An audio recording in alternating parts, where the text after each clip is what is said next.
True power is not announced in words, but embodied in silence, presence, and decision. It is calmness that governs chaos, and the final gesture that eternalizes respect. Respect is never born from noise. It's not hidden in the nervous laughter that tries to disguise insecurity, nor in the handshake that forces firmness where there's no conviction, nor in the theatrical confidence of those trying too hard to appear what they're not. True power doesn't need to announce its arrival. It enters silently, crosses the space without asking permission, doesn't seek approval, and doesn't justify itself. It simply is. Imagine the scene. You walk into a room full of people and, without uttering a single word, feel the air shift. Conversations slow, eyes turn to you, bodies instinctively reposition themselves. It's not magic, nor is it coincidence. It's authority, it's control. It's the invisible art of commanding respect without a sound. The weak are prisoners of noise. They talk too much, explain too much, justify too much. They rush to fill every silence because silence exposes them. The powerful, however, turn silence into a sword. They don't run, they don't beg, they don't rush to explain. They let the world work for them. They let the curiosity and insecurity of others become tools of domination. Think about how many times you've witnessed this. A gathering where a simple man, without saying a word, attracts all the attention. A party where one person, simply by the way he moves, draws all eyes. And why does this happen? Because presence isn't measured in decibels. Presence is measured in tension. Presence is the energy that builds when someone manages to transform emptiness into gravity. This is what Machiavelli already understood centuries ago. Respect isn't proclaimed, it's acted. It's not granted by words. It's built by posture, symbols, glances, and silences. Those who try to talk all the time to be heard don't realize that the more they talk, the less they're remembered. Those who master silence, on the other hand, turn every second into anticipation, and anticipation is power. Now ask yourself, how many times have you fallen into the trap of trying to prove yourself with words? How many times has the need to convince someone made you over-explain, overexert yourself, give more than you should? And in the end, did you realize that the other person not only didn't respect you, but even felt superior? This is the tragedy of those who don't understand the true dynamics of presence. Excessive noise betrays weakness. The urgency to be accepted reveals desperation. Silence, when used well, makes it clear that you don't need to convince anyone, that you're not begging for approval, that you have nothing to lose. This calm provokes others. It frustrates enemies, seduces allies, and makes even the boldest hesitate before testing their limits. Respect isn't declared, it's imposed. And it's imposed by the atmosphere you create, by the way you occupy the space without needing to claim anything. Imagine an ancient court, with kings and generals observing.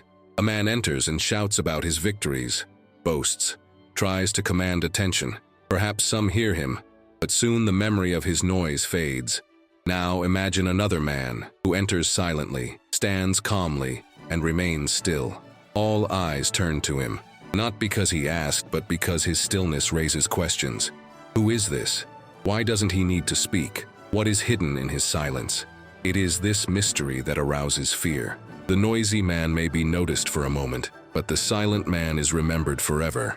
The weak are quick to laugh at jokes they don't find funny. They nervously reach out, trying to compensate for a lack of inner security. They force a confidence that quickly crumbles at the slightest sign of confrontation. It's the theater of insecurity, and the world recognizes this theater from afar. The strong, however, don't need it. They know that true respect doesn't come from what you try to impose with words, but from what you make others feel in your presence. That's why when someone truly powerful enters, the room changes. The atmosphere grows heavy, and everyone senses something is happening, even if they don't understand exactly what. Perhaps you've felt this contrast in your own life, that moment when you entered a new, uncertain environment and realized no one was really paying attention. And that other, rare moment when you were at peace with yourself, grounded, and realized that people simply couldn't ignore your presence. The difference wasn't in the words, but in how you carried yourself. And here's the provocation. Are you being remembered by others as a striking presence or as background noise? Are you being observed in silence or ignored amidst the din? Machiavelli said that people don't see what you really are, only what you appear to be. And this isn't an invitation to falsehood, but to realism. The world is a theater. If you don't choose the role you play, you'll be condemned to live as an extra. And the extra isn't respected. The extra only serves as background for other people's stories. What Machiavelli teaches is simple and brutal. Either you stage power, or you'll be condemned to live in the shadow of those who stage it. Respect is born from this silent staging, from this invisible dominion that doesn't ask for permission. It's the mask of authority you wear, until it ceases to be a mask and becomes your own skin. The curious thing is that we've all felt the power of this mask, even if we don't have words to describe it. Think of someone you've met who, even without saying anything, seemed to have an impenetrable aura. Think about how you hesitated before speaking, as if something about that person demanded caution. This is the effect of unspoken power. This is the effect of presence that doesn't need to beg for attention. And if you wonder if this can be learned, the answer is yes. Presence is trainable, built in every gesture, in every pause, in every choice of how you occupy the space around you. But the first step is to recognize that everything begins with silence. Silence is the stage upon which all other weapons of power will be sharpened. It is the emptiness that creates tension, the absence that generates curiosity, the calm that exposes another's weakness. Those who cannot bear silence will never be able to master presence.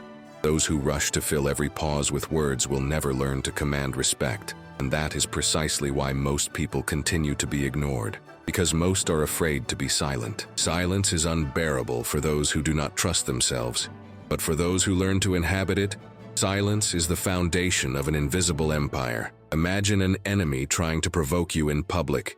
He shouts, accuses, laughs. Everyone waits for your response, your counterattack, but you offer nothing. Not a gesture, not a word, just presence. Silence weighs on him until the audience realizes the truly weak are those who desperately try to be heard. This is the paradox few understand. Those who speak the most are those who control the least. Those who remain silent the most, when well positioned, are those who dominate the most. And this lesson, which seems so simple, is what separates the common man from the man who commands respect wherever he goes.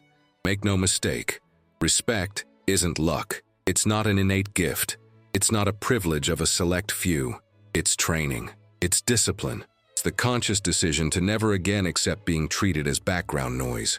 From the moment you choose to embody calm, silence, and firmness, the world responds. It may not happen the first time, but with practice, the transformation becomes inevitable. You go from someone who craves attention to someone who effortlessly attracts it. And it's at that moment that you discover the difference between living at the mercy of others and living as the master of your own presence. And then the big question arises. If everything begins in silence, what is the first weapon that transforms this emptiness into real dominion? What makes silence not just an absence of sound, but a presence that cuts like a blade? This answer is simple, yet profoundly powerful. It lies in something we all carry, but few know how to use. Something that precedes any word and can crush or seduce with equal ease. This weapon is the gaze. And once you learn to use it, you will never again enter a room as the same man who entered. The gaze is the first silent weapon of power. Before any word, even before a gesture, it is the eyes that declare who dominates and who obeys. It is through them that what the mouth cannot say without losing strength is revealed. People like to believe that the eyes are windows to the soul, as if they were transparent spaces for revealing intimate emotions. But this is a comfortable lie for the weak. The truth is that the eyes are weapons. They don't reveal, they project. They are swords, shields, crowns, and chains. And like any weapon, they can be misused, revealing weakness instead of power. This is why few truly understand the weight of the gaze, and even fewer know how to wield it as an instrument of respect. Imagine being in a job interview room. You sit across from someone who holds the power to decide your professional future. Many arrive there nervous, their eyes darting from side to side, shifting focus, seeking support in any detail on the table, the wall, the floor. These eyes confess fear without words. They are the eyes of prey, accustomed to living cornered. Now imagine the reverse scenario. You enter, sit down, and when the person in front of you speaks, you simply observe. There is no rush, no nervousness, no evasion. Your gaze is steady, calm, almost immobile, as if silently saying, I am in control. It's not arrogance, it's not open defiance. It's simply the calm of someone who knows they don't need to beg for approval. In that moment, without realizing it, you've already changed the dynamic. The person in front of you begins to think twice about what they say, to better justify their words, to measure their own actions. The balance of power has shifted, not because you spoke better, but because you knew how to observe. This happens in all scenarios of everyday life. In a family argument, the weak one is the one who raises their voice, who gestures excessively, who insists on being heard. The strong one is the one who keeps their eyes fixed, unhurried, without falling into the trap of agitation. While the other person is exhausted, the steady gaze weighs on them like an invisible shadow. This is why, in the heat of an argument, we often feel an inexplicable discomfort around someone who remains calm. It's not the silence that bothers us. It's the strength of the gaze that seems to judge every word spoken. The same occurs in romantic relationships. How many have surrendered to a simple exchange of glances? How many have felt their heart race not because of a whispered phrase, but because of a look that lasted seconds longer than expected? A look is magnetic because it conveys certainty, and certainty is irresistible. In nature, the gaze is even more brutal. When two predators meet, there are no speeches, no excuses. The battle begins even before the first movement, the instant their eyes meet. The weaker one blinks, dodges, surrenders. The stronger one holds on. This animal code, inscribed in us since the beginning, has never disappeared. It simply disguised itself in executive suits, in boardrooms, at dinner tables. But behind the formalities, we remain the same. We continue to decide who dominates and who obeys through our eyes. The curious thing is that we pretend not to know this.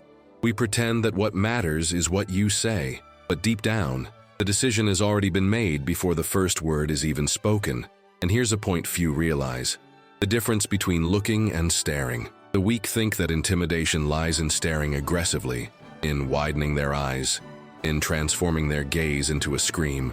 But this is merely desperation disguised as strength. It's a poorly staged act that betrays insecurity. A true gaze requires no effort. It doesn't force tension, it doesn't contort, it doesn't narrow. It rests. It remains serene, like the blade of a sword, sheathed yet always ready. What terrifies is not effort, but calm. What disarms is not forced intensity, but the tranquility of someone who needs to prove nothing. This is the secret of a predator's gaze. It doesn't act to convince, it acts to decide. And the decision is always silent. How many times have you realized you were betraying your weakness simply through your eyes? Think of the times you tried to appear confident, but felt your eyes trembling, shifting too quickly, seeking approval from others. Your body might have been erect, your voice might have been firm, but your eyes betrayed the truth. Fear, anxiety, insecurity, and the world noticed, even if no one said it out loud, because the eyes are impossible to disguise. That's why training your gaze isn't just about training the muscles of your face. It's about training your inner self.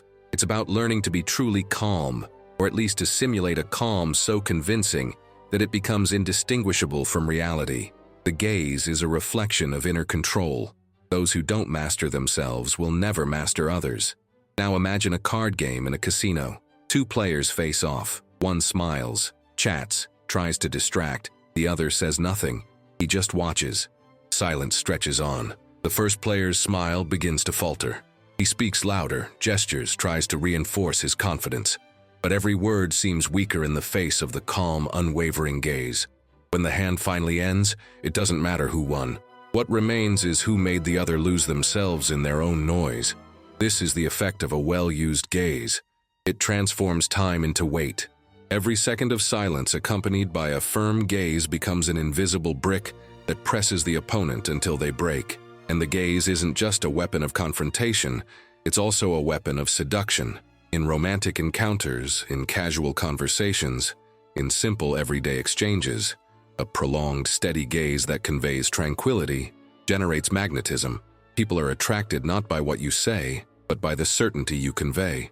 A gaze that doesn't waver, that doesn't plead, that doesn't chase, suggests something rare, self-control, and self-control is irresistible. Those who demonstrate certainty automatically become more interesting, more desired, more remembered.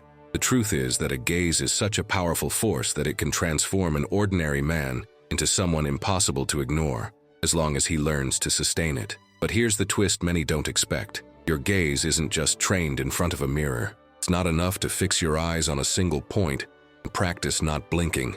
This kind of empty rehearsal only creates a fragile mask, ready to shatter in the first real situation. The real training happens in everyday life, in ordinary conversations, in daily interactions. It's in the silence before a question, in the calm before a provocation, in the serenity before a curious look. It's there that you learn not to look away, not to rush, not to try to please. Every time you hold your gaze when everything inside you screams to flee, you grow stronger.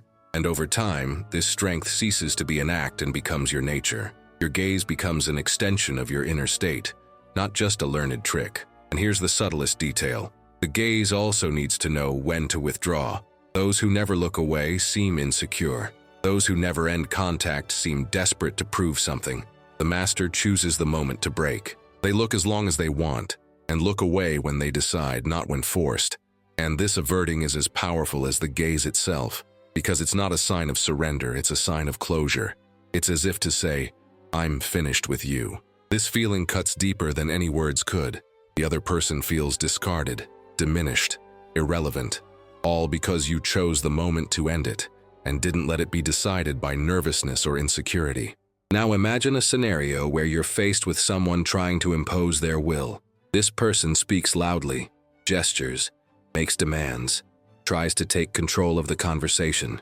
You don't respond, you just stare, firm, calm, unhurried. The seconds drag by. Their noise begins to sound fragile, even ridiculous. They get lost in their own words, starting to justify themselves without you having said anything. In the end, the one who seemed to be dominating reveals themselves to be lost. And the one who seemed silent reveals themselves to be the true master of the situation. This is the power of the gaze. It doesn't need speeches because it is already speech in itself. It doesn't need proof because it already is proof. It doesn't demand respect because it already effortlessly elicits it from others. All of this leads us to a truth that few have the courage to face. Respect is not earned by excessive talk, but by the economy of gestures. The gaze is one of these economies. It is the sum total of all your power, condensed into seconds of eye contact. And this sum total is devastating because it leaves no room for doubt. Anyone who faces a firm gaze knows they are facing someone who doesn't need much to win. They are facing someone who, even before acting, already dominates. And that is precisely why, throughout history, the most respected leaders were those who knew how to hold eyes. They weren't the most talkative, but those who transformed the simple act of looking into a gesture of command. You can start practicing this right now. The next time someone talks to you, resist the urge to respond immediately. Just look, not aggressively, not as if trying to intimidate, but as if giving the other person the burden of being observed. See how the person begins to move, to talk more, to seek signs of approval. See how they reveal more than they'd like simply because you maintain silence. This is living proof that the gaze is a weapon, and a weapon that, when mastered, makes you impossible to ignore. Respect is born here, in the pupils that don't flinch, in the gaze that doesn't plead, in the calm that doesn't yield. And when you finally master this, you'll realize you'll never again need to shout to be heard, because your eyes already say it all. They declare who you are before you even speak. They decide who bows and who stands. They are ultimately the silent signature of your presence. And when that signature is etched on everyone who crosses your path, you'll never again be treated like an ordinary man. The body speaks before the mouth. More than that, it speaks even when you think you're silent. Every slumped shoulder, every nervous movement, every hurried step is a scream that betrays who you are without you even realizing it. Most don't understand that posture isn't just about aligning your spine or appearing taller. Posture is an invisible throne you carry in every environment, the crown that rests upon your head even when no one sees it. While many believe that respect is born from well-spoken phrases or declared achievements, the truth is more brutal. People form judgments in seconds, and those seconds are based on how you occupy the space. You may be completely silent, you may not even have opened your eyes yet, but your posture has already decided how you will be treated. Those who enter hunched over will be treated like subjects. Those who enter erect, firm, and calm will be treated like royalty. Have you ever noticed how a man slouching in a chair seems to be begging to disappear? His crossed arms are walls of insecurity. His slumped shoulders are signs of surrender. His bent neck is a silent confession that he doesn't believe in himself. It's as if his own flesh screams apologies for the mere fact of existing. The opposite happens when someone sits as if facing invisible subjects. The erect spine not only lifts the body, but also lifts the weight of authority. Open shoulders not only amplify physical presence, but signal to the collective unconscious that this man is not afraid of being seen, not afraid of being judged, not afraid of being attacked. The difference lies not in the size of the muscles, but in the inner resolve that shapes the body as a sculpture of command. How many times have you judged someone without even hearing their voice, just by the way they sat, walked, or moved? How many times have you trusted or distrusted someone before even exchanging a word, simply because their body conveyed firmness or insecurity? This silent judgment happens all the time, and it happens to you too. The question is, what is your body saying while you believe you're silent? Posture is the first battleground of presence. It can be the wall that protects or the crack that betrays weakness. Powerful men understand this instinctively. They don't rush. They don't give in to anxiety. Their bodies are temples of deliberate calm. While the world around them moves in disorder, they stand like living statues, reminding everyone that those who move too much lose energy, and those who remain firm garner respect. It's no wonder that in ancient assemblies, leaders were remembered not only for what they said, but for how they remained still before the crowd. Have you ever wondered why generals always appear erect in paintings, even after years of battles that would bend any common man? Have you ever noticed that emperors are portrayed not in motion, but in a solemn pose, as if the mere act of standing still were enough to declare dominance? The body is the standard of the mind. If the mind is in chaos, the body becomes unstable, restless, fragmented. If the mind is in command, the body becomes solid, balanced, centered. Inner discipline is sculpted on the outside, and everyone, even unconsciously, notices this. Now imagine yourself entering a room where everyone is tense, anxious, and competing for attention. If you join the rush, move fast, and gesticulate excessively, your energy dissolves into chaos. But if you enter slowly, with each step calculated, each gesture restrained, something changes. The room bends to your rhythm. Time seems to slow down, and suddenly, others begin to adjust to your rhythm. Not because you said anything, but because your body proclaimed, "I am the center." Have you ever experienced this feeling?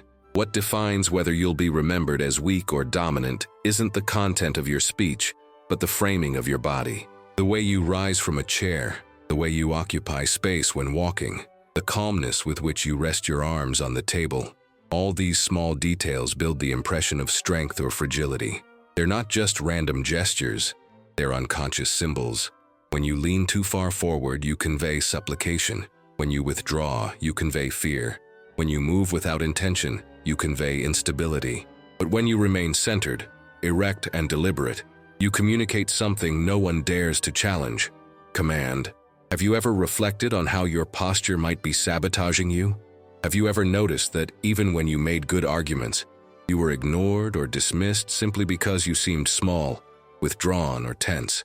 And if instead you had used your body as a platform, would you have received attention before you even spoke? Posture is also an internal mirror. The body not only projects authority outward, but also returns authority inward. By standing upright, you breathe better, feel more oxygen flow, and notice your heart rate stabilize. This physiological calm becomes psychological. It's not just a performance for others. It's a transformation that reinforces a sense of mastery within you. That's why great martial arts masters insist on practicing posture before practicing strikes. Because the body needs to be a throne before it can be a weapon. Do you believe posture is merely aesthetic? That simply appearing more confident is enough to fool others? Think again. The truth is, the more you practice physical discipline, the more your inner self adjusts to mental discipline. It's not empty theater, it's real transformation. And it's precisely this detail that differentiates the imposter from the true leader. The imposter tries to appear firm, but deep down, he's restless. The true leader doesn't need to force it, because he's already internalized the calm that posture expresses. Which of the two have you been so far? When you begin to perceive your body as a platform of power, you understand that even the way you touch objects or lean on surfaces communicates something. A trembling hand betrays nervousness. A finger tapping on the table betrays anxiety. A restless foot betrays fragility. Each of these gestures is an involuntary confession. Have you ever noticed how many secrets you reveal to the world just by the way you move? And if you could eliminate these confessions, wouldn't you immediately become more impenetrable? It's curious to realize that, in moments of crisis, the body is the first to betray the mind. You may believe you're calm, but if you cross your arms, shrug your shoulders, or press your lips together, the world realizes you're not. On the other hand, if you choose to remain still, open your chest, relax your arms, and keep your neck steady, the world concludes you're unshakable, even if you're at war inside. This choice is the difference between being hunted and being the hunter. And here the inevitable question arises. Which side of the table would you rather be on? The power of posture also lies in slowness. The modern world is addicted to haste, rapid movements, and immediate responses. Those who move slowly, however, impose their own pace. Each slow movement is a declaration. I decide the tempo. This controlled slowness irritates enemies and intrigues allies. Because it's the opposite of anxiety. It's living proof that you're not reacting to the environment, but shaping it. Have you ever tried standing up slowly in a room full of agitated people? Have you noticed how everyone instinctively stops to observe? What if the body were treated as a ritual? If every movement were intentional, like the gesture of a priest or a king? This is how posture should be cultivated, not as chance but as liturgy. When you bow, the world sees surrender. When you stand tall, the world sees dominance. When you move with haste, the world sees desperation. When you move with calm, the world sees power. Which of these signals are you transmitting right now? Posture also defines how others test you. An insecure body invites attacks. A firm body discourages confrontation. That's why even in everyday situations like taking public transportation or standing in line, you notice the difference. The insecure are pushed, ignored, and run over. The firm are respected, even if silently. It's not magic, it's instinctive reading. An animal that slouches too much becomes prey. One that remains erect, even small, inspires caution. Do you want to be the one who inspires pity or the one who inspires respect? Once you master the posture, you'll notice something even more surprising. Your body creates an energy field. People sense it without knowing how to explain it. They enter your presence and feel the invisible weight of what you represent. This field isn't born of muscles or physical strength. It's born of calm, firmness, and intentionality. It's as if your body is issuing a silent command. This is my territory. Have you ever felt this energy from someone and felt uncomfortable, even for no apparent reason? Have you ever imagined what it would be like if you were the one radiating it? The world observes the body before hearing the words. The audience judges the actor before listening to their speech. Posture is the frame through which every message is received. If the frame is fragile, the message loses strength. If the frame is solid, even banal words seem grand. So the final question is inevitable. How is the frame of your power? Symbols have always been more powerful than truth. Throughout history, kings, generals, and rulers have understood that human beings judge not by essence, but by appearance. A throne is not just a seat, it is a statement. A crown is not just golden metal, it is the visible proof that someone rules. A uniform is not just fabric, it is the armor that transforms an ordinary man into authority. And the curious thing is that, even knowing this, we continue to be governed by symbols, often without realizing it. We live surrounded by them, obeying invisible signals that decide who we respect, who we ignore, and who is allowed to command us. Imagine a judge without a robe, entering the courtroom in jeans and a t-shirt. His authority would be intact on paper, but in the eyes of everyone, something would be lost. Respect would diminish, even though the law still supported him. Now imagine the same judge wearing his black robe, standing before the court in silence. Without saying a word, the weight of the symbolism commands respect. Nothing has changed in essence, but everything has changed in the collective perception. This is how the world works. Respect isn't born of logic, it's born of image. The robe, the crown, the uniform, the symbol carry more weight than the person behind them. This seems unfair, but it's relentlessly true. One of the most curious accounts of this symbolic power comes from Napoleon Bonaparte. Small in stature, he was ridiculed by his enemies, yet he managed to become Emperor of France. How? He dressed formally, wore uniforms that amplified his figure, rode proud horses, and appeared in portraits painted as if he were a titan. His symbols created legend even before his victories cemented his authority. Napoleon knew he needed to appear greater than he was. Appearance preceded reality, and once established, reality began to obey appearance. Have you ever wondered how many times you've judged someone solely by what they wore, carried, or displayed, without even knowing their true meaning? Symbols aren't just found in kings and generals. They're present in all of us, every day. The watch you wear, the pen you take out of your pocket, the way you hold your glass, the way you place your feet on the floor, every detail sends signals. The man who arrives with clean, neat shoes conveys order. The one who arrives with dirty, sloppy shoes conveys carelessness. The curious thing is that no one will directly point out these signals, but everyone will feel them. The human brain is trained to process symbols in fractions of a second, creating instantaneous judgments that are difficult to reverse later. How many times have you trusted someone more simply because they seemed more organized, more prepared, more imposing? And how many times have you ignored someone because they seemed too relaxed, even if they were more competent? There's fascinating data that demonstrates the weight of these perceptions. In job interviews, for example, research reveals that over 70% of interviewers form their impression of a candidate within the first 90 seconds of meeting them. Even before they talk about their experience, intelligence, or skills, they've already been judged. What determines this judgment? Posture, clothing, gestures, symbols.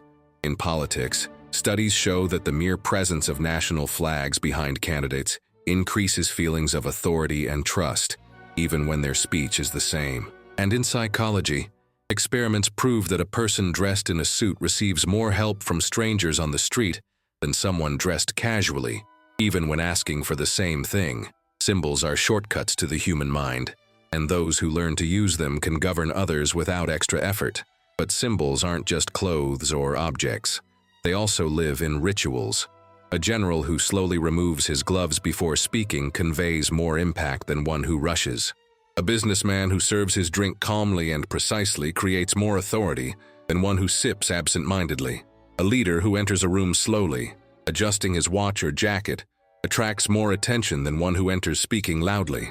These are gestures that, in isolation, seem small but repeated, become performances of dominance. And here's the revelation. We're all on stage all the time. The difference is that some act on purpose, while others act without realizing it. And those who act without realizing it are always victims, because they convey messages they can't control. Have you ever wondered what it would be like if you transformed every detail into a symbol of power? If your clothing stopped being just protection and became a uniform? If your cup, your notebook, your pen stopped being mere objects and became signs of discipline? If your every gesture were a calculated ritual, creating suspense and attention instead of distraction, the world would be unable to ignore you. Not because you shouted louder, but because everything around you whispered authority. And the most surprising thing is that, by adopting these symbols, you not only convince others, but also yourself. It's as if the uniform also molded the soldier. Have you ever felt more confident just by being well-dressed? Have you ever noticed that on certain days, a simple piece of clothing changed your inner disposition? This is no illusion. It's the symbolic force acting from the outside in. There are unlikely events that demonstrate this clearly. In maximum security prisons, many gang leaders don't need to raise their voices or constantly resort to violence.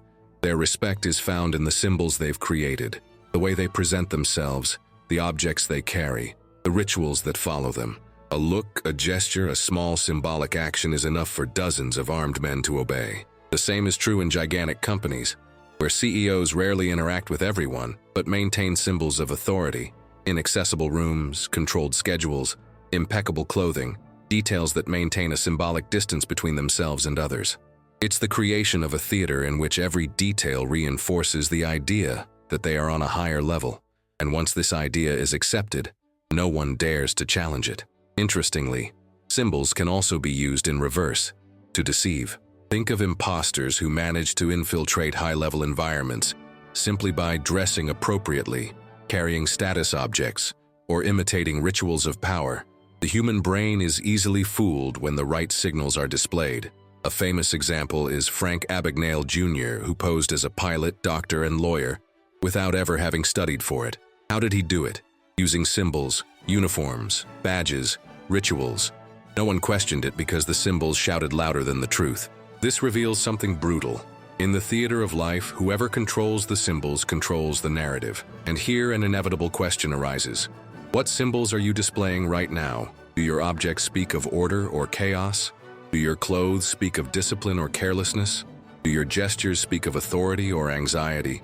You may not realize it, but the world already has an answer.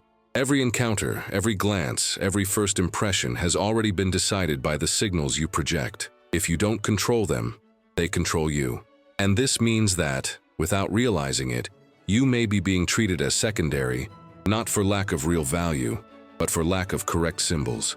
The power of symbols is so profound that it permeates even spirituality. Monks, priests, shamans, they all wear clothing, accessories, and rituals that set them apart from the crowd. The symbol creates an aura of the sacred, and the same goes for secular leaders. The costume, the ritual, the right object create the aura of power. It has always been this way and always will be. You can reject it, you can pretend not to care, but you will continue to be judged for it. So the choice is not whether to participate in the theater of symbols, but whether to act as a protagonist or an extra. The protagonists master their signs. The extras allow their signs to be chosen by chance. Symbols shape not only how others see you, but also how you see yourself. A man who dresses like a soldier begins to act like a soldier. A man who dresses like a leader begins to think like a leader. A man who surrounds himself with objects of order and discipline begins to believe he is disciplined. It's the psychological phenomenon of acting like it until you become it. And this phenomenon is one of the most powerful weapons in existence. By donning the mask of authority, you slowly transform into authority itself. And once transformed, no one can take it away from you. Think about how many opportunities you've missed by not mastering this kind of theater. Think about what it would be like if, the next time you walked into a room, every detail screamed control. It wouldn't be your words that made others believe you. It would be the symbols. And once they believed, it wouldn't matter whether it was true or not. The stage would already be set, and the show would already be underway. The world doesn't respect the invisible essence. It respects the visible. The world doesn't respect intentions. It respects signs. The world doesn't respect what you are, but what you appear to be. And in the end, what appears to be ends up becoming. And so the final question echoes. What symbols will you choose for yourself? Will you continue to let chance speak for you?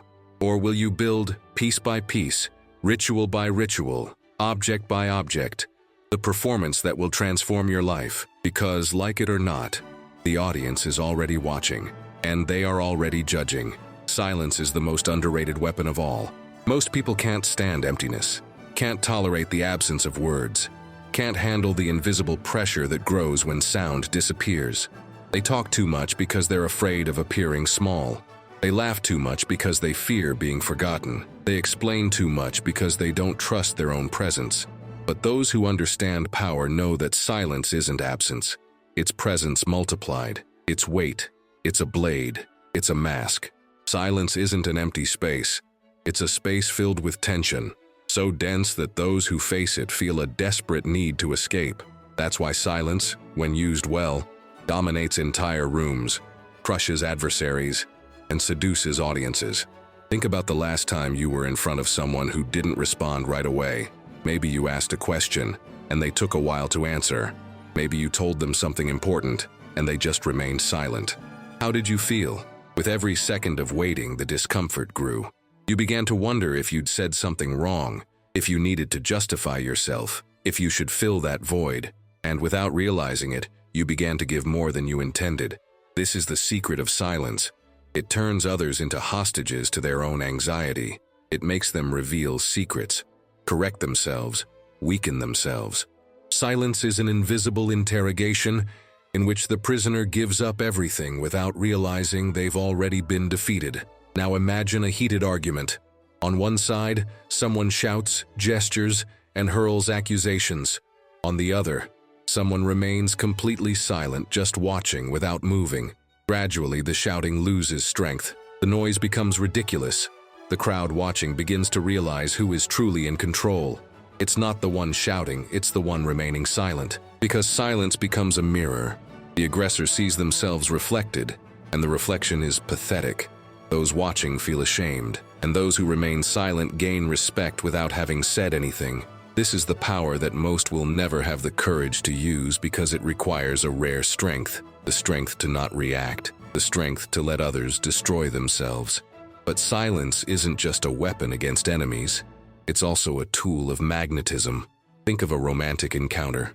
Silence between two people can be uncomfortable, but it can also be charged with electricity. A prolonged look, a moment without words, a strategic pause creates more tension than any rehearsed phrase. Because silence allows the other person to project onto it what they desire, what they fear, what they imagine. It becomes a blank canvas on which the other person's mind paints scenarios. And the more open the canvas, the more fascinating the presence. How many times have you felt your heart race not because of what was said, but because of what wasn't? This is the seduction of silence. It transforms absence into presence, emptiness into expectation, nothingness into everything. And yet, most can't wait. When silence arrives, they rush to break it. They laugh nervously, blurt out meaningless phrases, ask useless questions. They try to ease the pressure because they can't bear to feel judged by the void. But it's precisely this pressure that builds authority. It's precisely this discomfort that transforms silence into dominance. Great leaders have always known this. In historic negotiations, in trials, in speeches, they used silence as a charged pause, as an interval that prolongs attention. Martin Luther King Jr. paused for long moments in his speeches, and each pause was more powerful than the words that followed. Machiavelli would say, "It's not just what you say, it's what you don't say that decides how you will be remembered." Imagine yourself in a work negotiation. The other side presents a proposal. Most would respond immediately, trying to show preparation, trying to argue. But the master of silence waits. Seconds stretch, seeming like minutes. The other side begins to justify themselves. "Of course we can adjust that. Maybe we can increase it a bit. We don't want to lose you. You haven't said anything, but you've already won. Because your silence wasn't empty. It was a knife. It wasn't distraction, it was strategy. You made the other side reveal their weakness, all because you didn't rush to react. This is the paradox of silence. It seems like weakness to those in a hurry, but it is absolute strength to those who are patient. The weak believe they must respond to every provocation, every attack, every word. The strong understand that by remaining silent, they have already launched a far more devastating counterattack. Silence turns insults into empty echoes. Silence turns provocations into dead weight. Silence destroys enemies not through violence, but through ridicule. Have you ever thought about what it would be like if, instead of always reacting, you began to deny the other person even the pleasure of your response? How many battles would be won without a single move? Silence also creates scarcity. The less you speak, the more valuable your words become. If you speak constantly, your voice becomes background noise. But if you speak little, with precision, each sentence is received as an order, as a revelation. It's like gold amidst common stones. Everyone wants to listen. Everyone pays attention because they know you don't waste words. And this scarcity creates fascination. People await your words because they know they will come loaded with weight. Have you ever noticed how someone who speaks little in meetings is always heard when they finally decide to speak? This is the effect of the scarcity created by silence. But there's an even darker dimension. Silence is also a weapon of punishment. Imagine someone trying to provoke you, waiting for your outburst of anger, waiting for your desperate defense. Instead, you offer nothing, no reaction, not a word. This emptiness becomes torture. The other person feels like they haven't penetrated your armor. They feel ignored, discarded, irrelevant. Nothing hurts more than being treated as invisible. Silence is the ultimate denial, and denial is often worse than attacking. Have you ever noticed how indifference can be more painful than hatred? Silence is this indifference raised to its maximum power. And here's the twist. Silence isn't just defense, it's also attack. It destabilizes, disorients, and reverses roles. By remaining silent, you force the other to expose themselves. By not responding, you force the other to explain themselves. By not justifying yourself, you force the other to justify themselves. Silence is an invisible trap in which the enemy ensnares himself, and while he struggles with his own anxiety, you merely watch. This is how the masters of power dominate without lifting a finger. They leave others to bleed alone. Would you dare let your enemies destroy themselves while you remain immobile? But be careful. Silence without presence is merely emptiness. It needs to be accompanied by posture, by gaze, by symbols. Without these elements, silence feels like hesitation. With them, silence feels like judgment. It's the difference between appearing lost and appearing implacable. It's not silence itself that commands respect, but silence sustained by the aura of someone who needs nothing to prove. Therefore, practicing silence is also practicing the body, the mind, and the energy. It's learning not to contort, not to rush, not to defend yourself. It's learning to carry emptiness as if it were a sword. At its core, silence is a test. It asks, who bears the weight of waiting? Who can bear to look without responding? Who can live without the immediate approval of others? Most fail because they mistake silence for defeat. But those who pass this test discover a dangerous truth, that they can control others not by what they say, but by what they deny. It is at that moment that silence ceases to be mere absence and becomes the crown. It is at that moment that you realize that respect doesn't need to be shouted. It can be earned by nothingness, by the nothingness that weighs more than any speech. And when you master this art, you'll realize you no longer need to speak to win. Your silence will be more eloquent than words, more seductive than compliments, more terrifying than threats. People will remember not what you said, but what you left unsaid.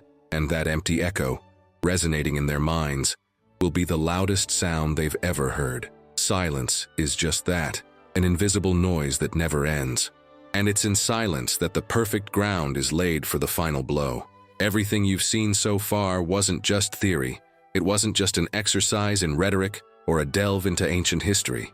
It was a map, a path to power that has always been before your eyes, but that few have dared to tread. We've spoken of the silence that weighs more than shouts, the gaze that cuts more than words, the posture that erects an invisible throne anywhere, the symbols that shape perception even before reality, and the subtle gestures that transform the atmosphere of an entire room. But now, in this final act, you need to understand something even more profound. None of this matters if you don't act. Respect isn't earned by accumulating knowledge, but by the decision to put that knowledge into practice. You can know everything about silence, presence, symbols, and posture, but if you don't use it, you'll remain invisible. Power only exists when used. The moment of action is the moment that seals the entire journey. It's the instant the world stops seeing you as a student of ideas and begins to see you as someone worthy of attention. The decisive blow isn't physical violence. It's not arrogance. It's not aggression. It's the practical application of everything you've learned, concentrated in clear, firm, definitive gestures. When you act, you declare yourself. And this declaration is remembered because it carries the weight of everything that came before. Silence builds tension. The look sustains suspense. Posture shapes the stage. Symbols create the aura. But it's the final blow, the deliberate act that imprints on others' minds the certainty that you cannot be ignored. How many times have you regretted not acting? How many opportunities slipped by because you hesitated? You knew what to do, what to say, the timing, but you let it pass. This is the tragedy of the indecisive, living full of intentions, but empty of results. History doesn't remember those who planned too much and never acted. It remembers those who, at the right moment, made the decision that changed everything. And perhaps you are now, as you listen to me, remembering situations where you could have done differently, where you could have been firm, but chose to remain silent in the wrong way, or spoke too much, or backed down. Don't blame yourself. Everyone has been there. But now, you have something you didn't have before: awareness. And awareness is the first step to transformation. The practical application of this power begins with small gestures. Don't wait for major battles to test what you've learned. Use it in your daily life. In your next conversation, take a few seconds before responding. In your next argument, choose not to justify yourself immediately. In the next room you enter, straighten your spine, lift your chin, keep your shoulders open, and walk slowly, as if carrying a throne on your back. The next time someone tries to pressure you, use silence as a blade. Observe how people react, how they begin to correct themselves, how they over-deliver. Every small situation becomes a training ground. Every detail becomes practice. This is how power ceases to be a concept and becomes a habit. And when habit sets in, transformation is inevitable. You'll realize you no longer need to force anything. Your presence will begin to speak for itself. Your body, your eyes, your gestures, your silences, everything will begin to operate in unison, conveying a single message. I don't beg, I don't chase, I don't justify, I command. This is the essence of respect. It's not begged, it's not requested, it's not negotiated. It's wrested from the world by the way you position yourself. And once earned, it opens doors that were previously locked. People begin to listen to you more attentively. Enemies begin to think twice before testing your limits. Allies begin to value your presence more. The game changes because you have changed. But here's the most powerful revelation. This power isn't just for dominating others. It's for dominating yourself first and foremost. When you learn to maintain silence, you learn to sustain your own anxiety. When you learn to keep your gaze steady, you learn not to run away from yourself. When you learn to stand up straight, you learn not to give in to internal pressure. When you learn to use symbols, you learn to discipline your world. External power is a reflection of internal power. And true respect begins when you look in the mirror and realize you're no longer the same person, that you no longer need to prove anything to anyone because you've already proven yourself. This is where real transformation happens. You might be wondering, what if I fail? What if I try to apply this and seem artificial? What if others realize I'm not that strong? This is the mind's trap, believing you need to be ready before you begin. The truth is, no one is ready. Power is built in practice, not in theory. You don't need to be perfect. You just need to start. The silence that seems uncomfortable today will seem natural tomorrow. The look that seems forced today will seem firm tomorrow. The posture that requires effort today will be your natural state tomorrow. The secret is not waiting for confidence to appear, but acting until it is born. You act as if you are, and little by little, you become it. There's a turning point in every life. A moment when a person decides to never again accept being a supporting character. That moment can be now. You don't have to keep repeating the same mistakes. You don't have to remain background noise. You can decide today to carry an invisible throne on your back, to wear symbols of discipline, to maintain iron silences, and to use words like rare blades. You can decide to be remembered not for excess, but for scarcity, not for fragility, but for steadfastness. Not for haste, but for calm. It all begins with a choice, and that choice is before you now. The world won't stop to give you respect.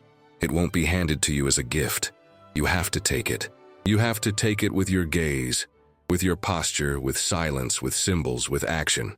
And it doesn't matter if you feel powerless today. Strength will come when you stand up differently, when you behave differently, when you keep quiet differently. With each act, you will stop being who you were and become who you need to be. And in the end, you will realize that the power that seemed distant has always been in your hands, just waiting for your decision.